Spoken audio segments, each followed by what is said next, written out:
Get ready for a big weekend in Tuscaloosa. Greedy Vance officially gets his Alabama offer, the DB transfer from Florida State. And would Auburn's heads explode if Aden Halloway, the point guard in basketball, transfers to Tuscaloosa? I think they would. Clifford Omoruyi also visiting in town this weekend. Bama's got some big-time football prospects on the brain. We're going to talk about all of that right here on the Bama Tailgate YouTube channel. Like and subscribe. Give us a thumbs up, and let's get this party started. Here's your invitation, folks. Roll Tide.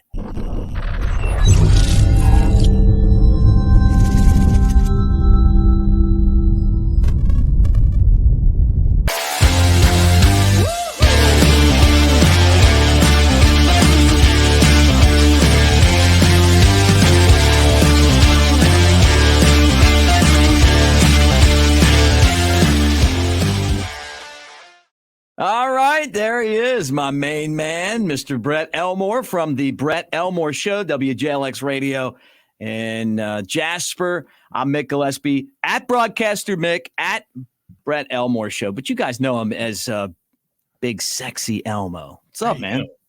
How are you, Mick? Welcome to Friday. I know. It's finally the weekend, right?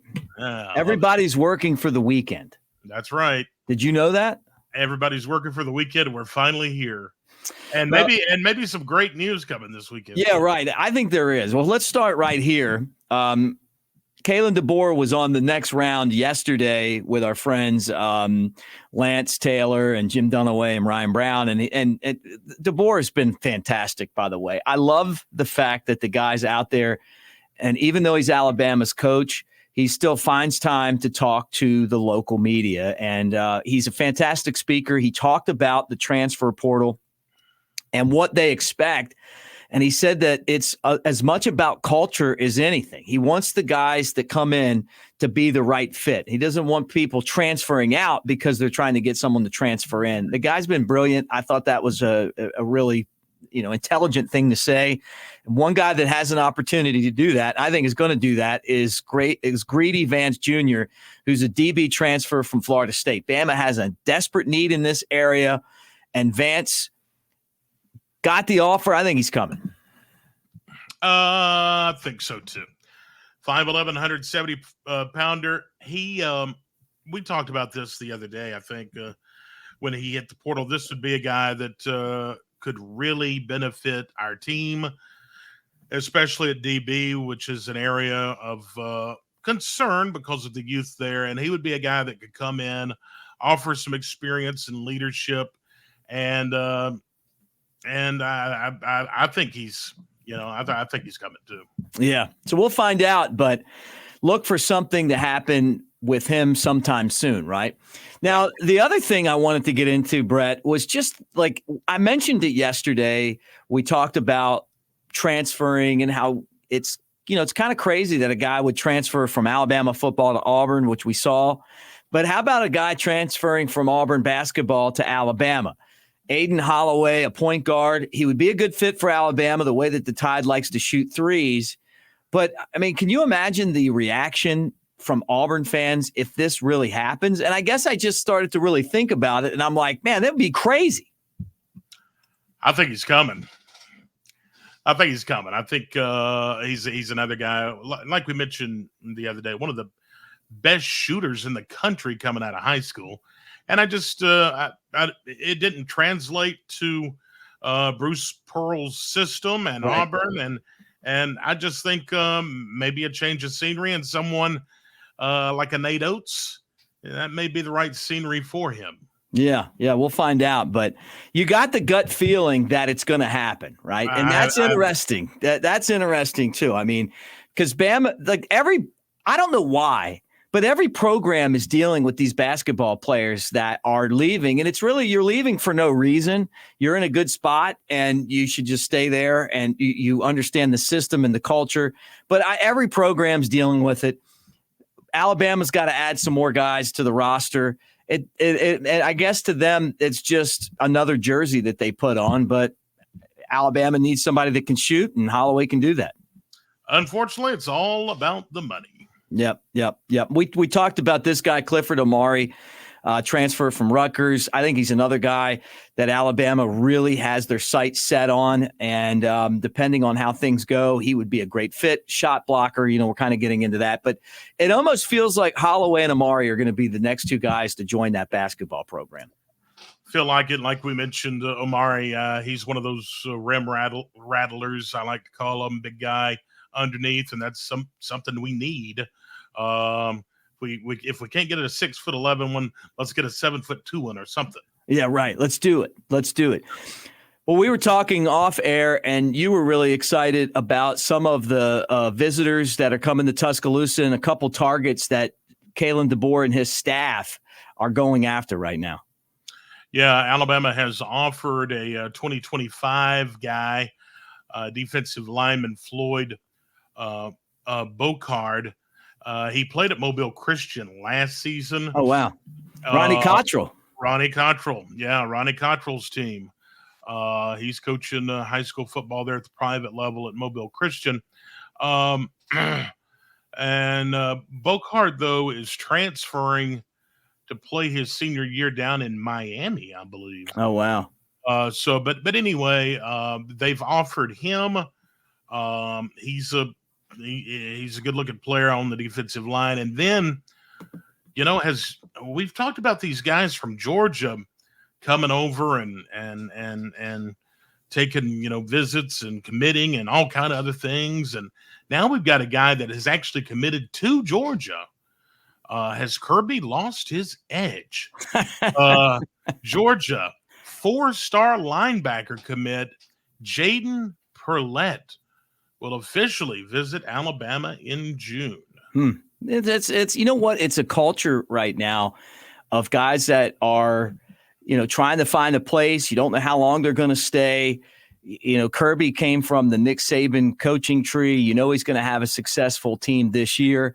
Kalen DeBoer feels like he's more geared towards the future, as far as the way that he deals with players, the fact that he is, very concerned about how things are going to look to the team, right? If he does this, then this, right? And also there's a lot of fun going on right now in Tuscaloosa. So I wouldn't be surprised if we don't see that happen a lot. But nothing really, talking about surprises, nothing really surprises me anymore anyway. No, nothing surprises me anymore. And you can't tell from one day to the next. Later on today, we may hear of, a million things happening in this portal, both in basketball and football. So who knows? We'll see, but we'll keep an eye on it for sure. There was a guy who did announce that he was transferring from Alabama, Sawyer Dearman, who is from Brookwood, and is transferring who knows where. I mean, he wasn't a guy that really played a whole lot, but a Tuscaloosa native, got the opportunity to get a championship ring from Alabama, but he was recruited by schools like Tennessee. I'm wondering where he ends up going. But for the most part, there hasn't been an exodus of Alabama players this cycle. No, he's the second one, I think. Yeah, a kicker in him. Yeah, a kicker in him. So wish him the best of luck in his future endeavors. But, yeah, it hasn't really hit us that hard. Nope. And I mean, I guess that, you were kind of wondering, like, what was it going to be like for these guys first time around with DeBoer? And, and what was that going to look like? And it looks like the players have really enjoyed playing for him. Yeah, it's really a good sign because, yeah, you're right. They seem to be locked into this program. They're sold on Coach DeBoer. So it's a really good sign that we're not having an exodus like some of these other teams. Colorado, excuse me. Colorado's having some tough times, and some other schools. Yeah, how about that? Did you hear what Coach Prime was basically downplaying all the transfers, but it feels like there's a lot of players leaving that program fast. Yeah, they're getting out of that. Yeah, they're jumping ship quick, and too bad. Yeah, one of them was a guy that used to play at Alabama. running back. So it's tough. I mean, just to figure out a way to make these guys happy. And it's more than just winning. I mean, you've seen that with basketball. I mean, you go to the Final Four and you got 5 guys transfer out that played, that had opportunities. One guy started every day. Did you see where and I want to read this because it really was kind of fascinating to me that this was posted, but it was posted by Rylan Griffin on Instagram. He said, I want to thank I want Alabama to win a national championship. I feel like they have a better chance to win one without me than with me. Yeah, I saw that. What does that even mean? Apparently that was on an Instagram live that he was doing. Yeah, Instagram live, yeah. And I don't know what that means. Heck, fire. The guy's the top player, one of the top players on the team. I don't understand that. I mean, is he afraid to say, "Look, man, they're going to pay me a lot of money to go play basketball there"? Yeah, I mean, I think all of us kind of understand it. I mean, it's not like you got to say stuff like that, like where everybody's going to, all of a sudden feel bad for you or something. I mean, the bottom line is this: is that you're going to get paid a lot of money by Kansas, and I don't know. I mean, can Alabama not match that money? And that concerns me a little bit. The Caleb Downs leaving. Are we being outpaid by Georgia and Ohio State? Rylan Griffin leaving. Is there a problem with the money that we have in our collective? And I'm saying that coming from a place where we also really haven't made a big splash in the transfer portal yet either. And I know Kalen DeBoer said, hey, we want people that match our culture. But I kind of feel like that may be a concern for us. I mean, we didn't really push it. I heard from a few different sources that Nick Saban was difficult to deal with when it came to some of the stuff with the collective at the beginning. We got behind the 8 ball. And then now all of a sudden, we're also not Texas or Oklahoma and have that kind of money. Do you think that there's something to worry about, or am I just out on a limb here? No, I feel you. I have the same concern. Why, can we not match this? Can we not? What's the deal? And I don't even know, I don't even know what our NIL, what it even looks like. Right. You know what I'm talking about? I don't even know. I don't even have a ballpark to even know of how much money is in there. Everything's just so new to me. Right. I don't even know really how to even wrap my head around all of it, because we're sitting here, Mick, and we're talking about a slush fund to pay players. Yeah. When 5 years ago, you couldn't even buy a guy a hamburger. Yeah. Without getting in trouble. I mean, that's so true. I mean, it's nuts. So how did it go from one extreme to another like this? And so quick. Yeah. I don't know. Where did we lose? Where did we lose control? I don't know. Well, and they had no game plan. The NCAA for years was a joke, and then that just made it where you had to have leadership. They've never had leadership. They've always been lopsided with their punishments. The way that they treated Alabama back in the 90s was just complete horseshit. Sorry, I said it, but it was.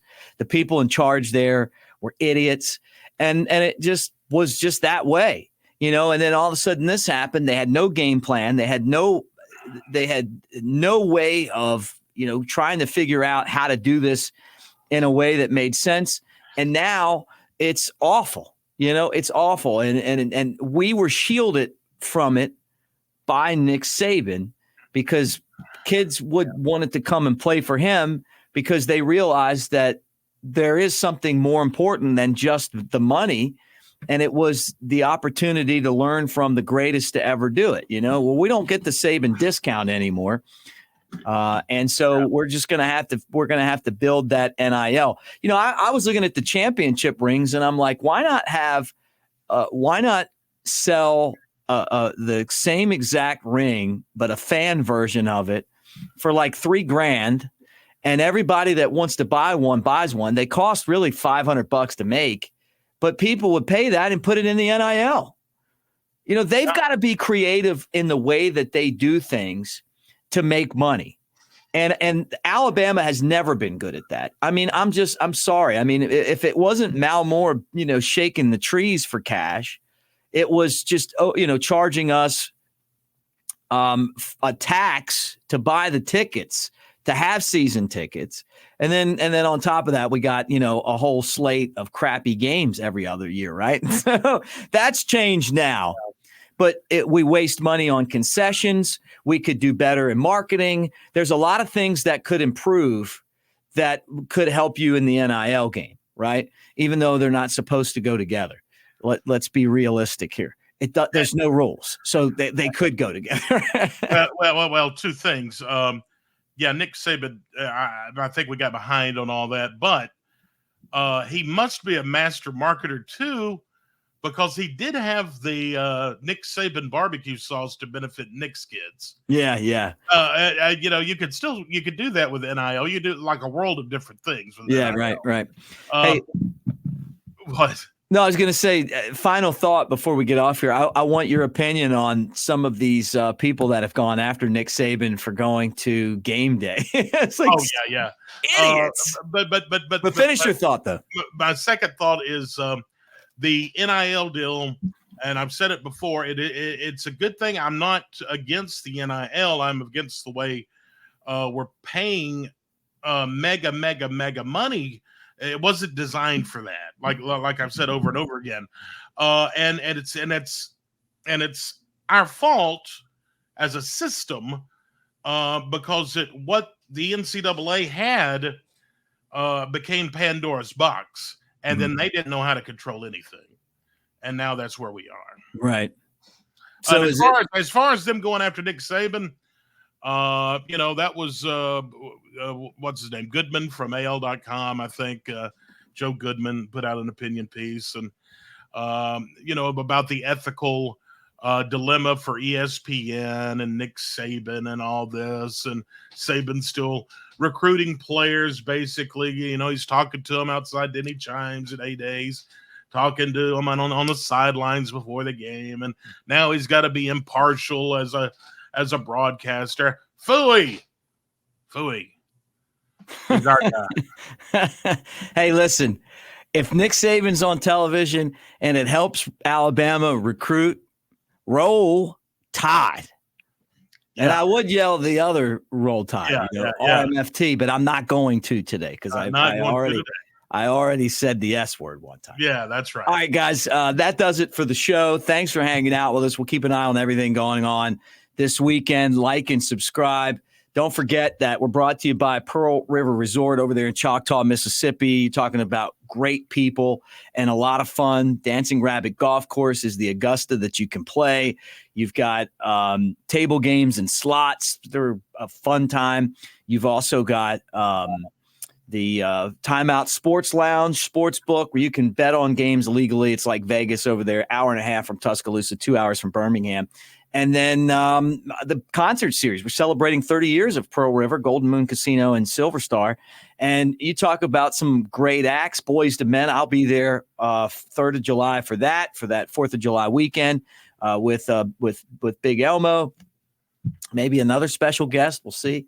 You got Big and Rich with Gretchen Wilson, Brian McKnight. There's a lot of great artists over there, and I want you guys just to check it out. And if you're looking for something to do, grab your buddies and go over and play Dancing Rabbit, the golf course, which is the Augusta that you can play. Now, one other thing, Brett, and there it is.